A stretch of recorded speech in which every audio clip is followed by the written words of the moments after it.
मुझे तो समझ नहीं आया, आप गांव में क्यों आ गए इन लोगों को काट देने? इन लोगों को क्या समझ में आएगा शहर की शादी का? ये लोग ठहरे गांव के गवार लोग, किसान लोग, इनको सिर्फ गाय भैंस गोबर धूल मिट्टी भूसा यही सब दिखता है। अरे हम जैसे शहर के लोग हैं, अब शहर के सारे फ्रेंड को इनवाइट करो ना। इन लोगों को इनवाइट करने का क्या मतलब है?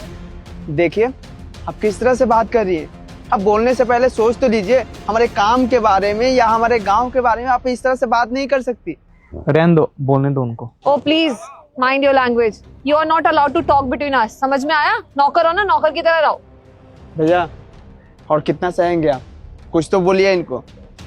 लगता है अंकल जी आप अपने बेटी को संस्कार नहीं सिखाए कि लोगों से कैसे बात किया जाता है। आप क्या बोल रहे हैं इस गोबर इस मिट्टी के बारे में? अरे जिंदगी जुड़ी है इससे। हम किसान आदमी हैं, इसी मिट्टी से हम सोना उपजाते हैं। और आप जैसे लोग शहर में जो रहते हैं ना, हम लोग यहाँ पे मेहनत करते हैं, खेती बाड़ी करते हैं, तो आपको खाने के लिए मिलता है। आपको इस मिट्टी का कदर नहीं है। शायद आपके पापा को इस मिट्टी का कदर होगा। अगर इस गाँव के रहने वाले हैं तो इतना तो पता ही होगा कि खेती गृहस्थी क्या होती है। और यहाँ पे हम लोग राजा की तरह जीते हैं। शहर में बंधुआ मजदूर की तरह नहीं रहते हैं। हमारा सीमित जिंदगी नहीं है। जो भी है यहाँ पे हमारा प्योर है। और हम लोग किसी के आगे जाके झुक के नहीं काम करते हैं, ना किसी के आगे हाथ फैलाते हैं। हम लोग राजा कहलाते हैं खुद के लिए। चाहे 1 रुपए की आमदनी हो, चाहे 1 लाख की, चाहे 1 करोड़ की, हमारी खुद की रहती है।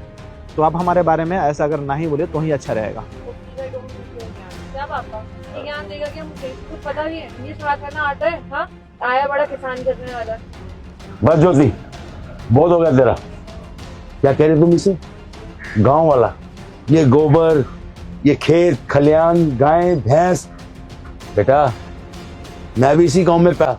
शहर की जिंदगी में ना तो बस सिर्फ दिखावा है, असली जिंदगी तो ये है।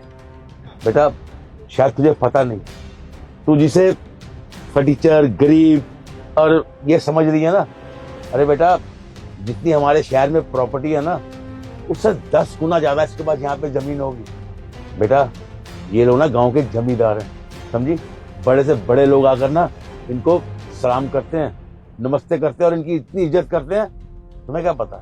बेटा शहर में पली बड़ी है ना, तो उसे गांव के बारे में कुछ मालूम नहीं।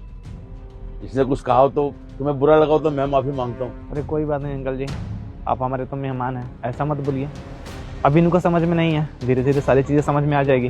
पहली बार आई है शायद गाँव में, इसलिए ऐसा बोल दी होगी। हमें इस बात का बुरा नहीं लगा, पर कोई बात नहीं, हम आपकी बेटी के शादी में जरूर आएंगे। हम भी देखेंगे कि इनकी पसंद कैसी है। जरूर आएंगे अंकल जी। आइए ना, बैठिए, चाय वो पी के जाइएगा अंकल जी। नहीं बेटा, बस मैं चलता हूँ, मुझे कार्ड बांटने हैं और बहुत काम है, शादी सिर पे है, तो बेटा चलता हूँ मैं अब। ठीक है अंकल जी। ठीक है बेटा, अच्छा चल बेटी।